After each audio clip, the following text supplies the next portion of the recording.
The girl noticed her dad had 5 red strings coming out of his head. One of them was connected to her mom, another one was connected to her aunt. She innocently drew all these lines out on paper. Her mom had already suspected something was going on between her husband and her sister. When she saw her daughter's drawing, she completely lost her mind. She sent her husband straight to meet God with her own hands. Then she left home and vanished without a trace.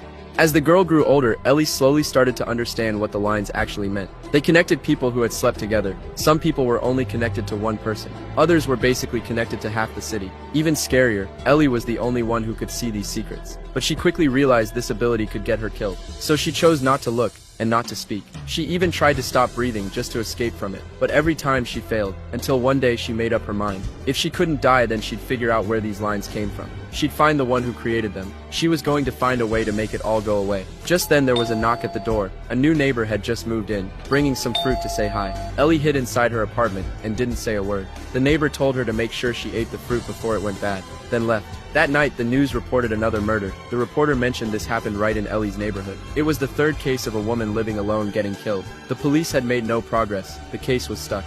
Everyone in the building was freaking out. In that tense atmosphere, Ellie could feel the danger getting closer. As a young woman living alone, she fit the victim profile perfectly. But what she didn't know was she was about to witness the shocking truth hidden behind these cases with her own eyes.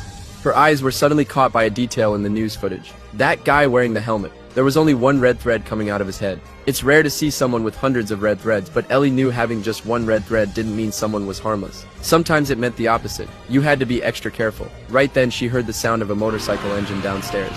She looked out the window and sure enough it was the guy with the helmet. He slowly walked into the apartment across the street. Ellie's heart tightened all of a sudden. Her gut told her this was the serial killer. She grabbed her phone ready to call the cops, but the phone was dead. No battery. When she looked downstairs again, the man had disappeared into the stairwell. But the very next second, he showed up at her neighbor's door, the one who always brought Ellie fruit.